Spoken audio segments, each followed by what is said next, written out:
اللہ الرحمن الرحیم۔ آج جیسے میں سحری کے لیے اٹھا تو میرے ایک دوست ہے، عادل نام ہے اس کا، ہم پیار سے اسے ببو بلاتے ہیں۔ اب انہوں نے ایک واٹس ایپ پہ ایک پوسٹ شیئر کر رکھی تھی جس میں ایک بزرگ شہری تھے اور اس کے ساتھ ان کی دو بیٹیاں تھیں، غالباً سرگودا سے ان کا تعلق ہے۔ ساتھ میں لکھا ہوا تھا کہ اس بزرگ شہری کی دونوں بیٹیوں نے ایم اسلامیات کر لیا ہے اور سرگودا یونیورسٹی سے۔ اس کے علاوہ لکھا ہوا تھا کہ ان کی ایک بیٹی جن کا نام طاہرہ بتایا جاتا ہے اور دوسری کا نام عائشہ، تو جو طاہرہ ہیں انہوں نے غالباً 800 نمبر لیے اور اس سے پہلے سرگودا یونیورسٹی میں اس سے زیادہ نمبر کسی نے نہیں لیے تھے۔ مزید لکھا ہوا تھا کہ جو بزرگ شہری ہیں تو یہ وہاں کے ایک عام شہری ہیں اور ایک مسجد کے امام صاحب ہیں۔ جب یہ میں نے مزید پڑھا تو میرا دل خوشی سے باغ باغ ہو گیا۔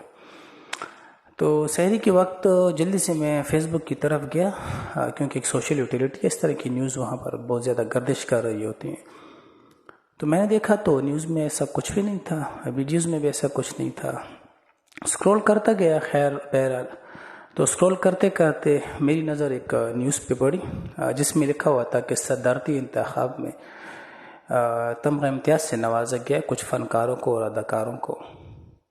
تو میرے ذہن میں سب سے پہلے تو یہ بزرگ شہری آئے۔ میں نے کہا کہ ہو سکتا ہے ان کا بھی کہیں ذکر ہو، بہرحال ان کا ذکر نہیں تھا۔ پھر میں نے سوچا کہ چلیں جی یہ فریش ایک آج کل کی بات ہے تو ہو سکتا ہے اس بنیاد پر انہیں نہ نوازا گیا ہو، کیونکہ اکثر جو تمغہ امتیاز دیا جاتا ہے تو ان کی کارکردگی دیکھ کر پچھلا ریکارڈ دیکھ کر آگے دیا جاتا ہے۔ تو میں نے کہا ہو سکتا ہے کوئی اس طرح ایکٹیویٹیز نہ ہو۔ بہرحال پھر میرے ذہن میں بے ساختہ خیال آیا کہ علی خان سواتی نامی ایک شخص تھا، شاید آپ لوگوں کو یاد ہو، کہ جنہوں نے چیئر لفٹ میں 5 لوگوں کی جان بچائی تھی۔ چیئر لفٹ ایک ٹریجڈی ہوئی تھی تو اس میں علی خان سواتی نے جان کی بازی لگا کر ان لوگوں کو بچایا تھا۔ تو میں نے کہا کہ ان کا ذکر خواہ لازمی ہوگا۔ میں خیر وہاں بھی دیکھا تو ان کا ذکر نہیں تھا، بلکہ تمام جو ہے نا فنکار اور اداکاروں کو تمغہ امتیاز دیا گیا۔ بہرحال ذہن میں کچھ خیال آئے کہ کوئی تو ایسا شخص ہوگا کہ جنہیں تمغہ امتیاز دیا گیا ہوگا، لیکن ایسا کچھ بھی نہیں تھا۔ تو ذہن میں ایک سٹیٹمنٹ آئی ہے کہ پرانے زمانے میں جو مغل بادشاہ ہوتے تھے نا، تو جب وہ کسی طوائف سے خوش ہوتے تھے تو اکثر اسے وہ کسی ریاست کی مہارانی بنا دیتے تھے۔ اب یہاں پر میں نے یہ بات اتفاقیہ کی ہے، مشابہت حادثتاً ہو سکتی ہے لیکن قصداً نہیں۔ بہرحال میں مزید فیس بک کو میں نے اسکرول ڈاؤن کیا تو میں نے دیکھا کہ اقرا کنول کوئی ٹک ٹاکر ہوگی، اقرا کنول ہے یا صرف اقرا ہے، تو ان کی شادی یا ان کی جو بھی جو ہے نا سیٹنگ وغیرہ ہے اس کے بارے میں لکھا ہوا تھا اور پنگڑے ونگڑے ڈالے ہوئے تھے۔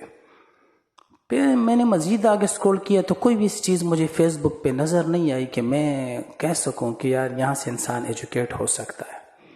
یعنی آپ ذرا ترجیحات دیکھیں کہ ہمارے ملک کی جو ترجیحات ہیں وہ ٹک ٹاکرز تک محدود ہیں۔ یہ 2 بچیاں اگر ٹک ٹاکر ہوتی اور یہ جا کے آگے فلم انڈسٹری جوائن کرتی یا اداکارائیں ہوتی یا کوئی ایسا کام کرتی فحاشی کا، تو اسے نہ صرف الیکٹرانک میڈیا بلکہ سوشل میڈیا بھی اور پرنٹ میڈیا بھی اسے بہت زیادہ بڑھا چڑھا کے بیان کرتا۔ یا ہم میں اتنا بغض پایا جاتا ہے علماء کے خلاف یا مولوی صاحبان کے خلاف، حالانکہ کچھ چیزوں پر مجھے خود بھی اختلافات ہیں، لیکن کچھ بغض اتنا پایا جاتا ہے کہ اگر یہ 2 بچیاں غلط کر لیتی ہیں، خدا نہ خواستہ، اللہ ان کو اپنی امان میں رکھے اور اللہ ان سے دین کی خدمت لے، کیونکہ انہوں نے ایم اسلامیات کیا ہے تو ایسے لوگ زیادہ تر علماء اس طرح فیلڈ میں جاتے ہیں، تو اللہ ان کی عمر دراز کر اور اللہ ان سے دین کی خوب خدمت لے۔ لیکن اگر یہ کچھ غلط کر لیتی تو یقین مانے کہ یہ میڈیا والے ناچ ناچ کے اپنے گھنگرو توڑ ڈالتے اور اس کے بعد جو ہے مجھے اور آپ کو بالکل جو ہے نا ڈائریکٹلی اٹیک کر کے بتا رہے ہوتے کہ دیکھیں جی یہ مولوی صاحب کی بیٹیاں یہ کر رہی ہیں۔ لیکن خیر اچھا یہاں پر جو ہے نا اپریشیٹ نہیں کیا جاتا، نہ اسے پیش کیا جاتا ہے۔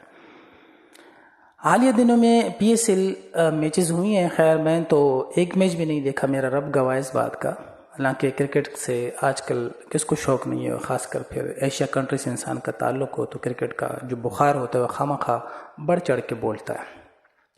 KFC کی وجہ سے، کہ جو انہوں نے فلسطین میں یہودیوں نے جو ظلم اور بربریت کی حدیں کراس کر لی ہیں، تو وہاں پر انہوں نے انہی یہودیوں کے ساتھ ایک ساتھ مل کر جو ہے نا ان کے ساتھ انہوں نے ان کے اشتہارات چلائے۔ تو آپ دیکھ لیں کہ ہم میچ کے بغیر رہ سکتے نہیں، اس کا بائیکاٹ تو ممکن ہے۔ وہ لوگ جو بائیکاٹ کے خلاف ہیں تو ٹھیک ہے، جہاں پر بائیکاٹ نہیں کیا جا سکتا، یعنی اب یہ سوشل میڈیا ہے تو یہاں پر ایسی چیز ہے نا کہ یہودیوں کی چیز لے کر یہودیوں کے خلاف استعمال کرو۔ میں پہلے سے اس کا جواب دے دوں کیونکہ کچھ بھائی پھر کمنٹ میں آ جائیں گے اور کہیں گے کہ جی یہ چیز بھی تو فلاں کی ایجاد کردہ ہے۔ تو یہ ایسی چیز ہے کہ یہودیوں کا اسلحہ لے کر انہی پر بندوق تان کے انہی کو اڑا دو۔ لیکن کچھ چیزیں ایسی ہیں جیسے پیپسی ہو گئی تو اس کے بغیر ہم رہ سکتے ہیں، جیسے کہ اس کے ساتھ ساتھ میچز ہو گئے تو اس کے بغیر بھی ہم رہ سکتے ہیں۔ لیکن ہم نے کیا کیا کہ ہم نے نہ صرف اس میں اشتراک کیا بلکہ ان کو پروموٹ بھی کیا۔ آخر میں انہوں نے ایک جو ہے نا عوام کو ایک لولی پاپ دے دیا، اور کچھ ہمارے پڑھ لکھے ان پڑھ بھائی جو ہیں، یعنی پڑھ لکھ کر اس کے بعد بھی کچھ جب نہیں سیکھتے ہیں، تو وہ والے بھائی میدان میں اتر آئے۔ اور جب میچ کا فائنل ہوا تو میں نے جو ہائی لائٹس وغیرہ دیکھی سوشل میڈیا پر جو چل رہی تھی چیزیں، تو ان میں انہوں نے فلسطین کا جھنڈا لیا ہوا تھا اور وہ گراؤنڈ میں گھوم رہے تھے، اور وہ کہہ رہے تھے جی کہاں ہیں وہ لوگ جو کہہ رہے تھے کہ اس کا بائیکاٹ کریں PSL کا۔ دیکھیں جی انہوں نے فلسطین کا جھنڈا اٹھایا ہوا۔ او میرے جان، او میرے پیارے بھائیوں، او میرے سادہ بھائیوں، یہ وہ قوم ہے کہ اگر وہ جھنڈا کوئی لے کر اسٹیڈیم بھی جاتا نا تو وہ کیا کرتے، وہ اس سے اسٹیڈیم سے دھکے مار کر باہر پھینک دیتے تھے۔ یہ وہ لوگ تھے خدا کے بندوں، اتنے تکڑے ہو گئے کہ یہ فلسطین کا پورا جھنڈا لہرائیں گے، پورے فلسطین کا جھنڈا لہرائیں گے۔ تم فلسطین کے حق میں ایک ریلی نہیں نکال سکتے؟ اگر میری بات پر یقین نہیں ہے تو نکال کر دیکھ لو، پتہ چل جائے گا تمہیں۔ ایک ریلی تم نہیں نکال سکتے ہو، تمہارا اٹھنا بیٹھنا کھانا پینا سب کچھ یہودیوں کے کنٹرول میں ہے، وہ تمہیں کنٹرول کر رہے ہیں۔ آزادی تمہیں 14 اگست 1947 کو براہ نام ملی ہے، یہ اپنے ذہن میں رکھ لیں۔ آپ ہندوستان سے جا کر مقابلہ کرنے والے ہیں، واہ جی واہ، وہ کیا کر رہا ہے، وہ IT میں کتنا آگے چلا گیا ہے، وہ کیا کچھ نہیں کر رہا، اور ہم جا کر جی ہم کیا کر رہے ہیں، ہم صرف تنقید کرتے رہتے ہیں، ہم صرف بولنے والے لوگ ہیں، کرنے والے نہیں ہیں۔ یہاں پر ہر طبقہ جس فیلڈ میں بھی ہے وہ صرف بولتا ہی رہتا ہے، اور اچھی باتیں تو دیواروں پر بھی لکھی ہوتی ہیں، عمل کرنے والا کوئی نہیں ہوتا۔ تو یہ ہمارے ملک کی پرائیورٹی ہے، یہاں پر ناچنے اور گانے والوں کو عزت دی جاتی ہے۔ آپ دیکھ لیں نظر ایسا ایک نظر دیکھ لیں، سوچ لیں کہ جو لوگ جو ناچ گانا کرتے ہیں تو ان کو کتنی پرائیورٹی حاصل ہے۔ جنت مرزا کتنے ملین فالورز ہیں ان کے۔ تو جب ہماری یوتھ ان چیزوں کو دیکھے گی کہ پبلسٹی بھی ان کے پاس ہے، مینس کہ فیم ان کے پاس ہے، پیسہ بھی ان کے پاس ہے، تو لازم بات ہے اوبیسلی جو ہماری یوتھ ہے انہی کی طرف جائے گی، اس چیز کو آگے لے کر جائے گی۔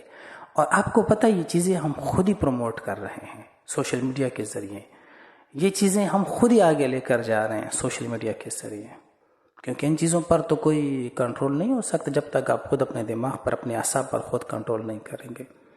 بس یہ چند باتیں تھی، میں نے سوچا چلو آپ لوگوں کے ساتھ شیئر کر لوں۔ باقی جو ہے نا آپ میری رائے کے ساتھ اختلاف رکھ سکتے ہیں، اگر کوئی اختلاف ہو تو آپ کھل کر سامنے آئیں، میرے علم میں بھی اضافہ کریں۔ لیکن یہ ہے کہ انتہا کا دکھ ہوا تو سوچا آپ لوگوں کے ساتھ شیئر کر لوں۔ اپنا بہت سارا خیال رکھنا، اللہ حافظ۔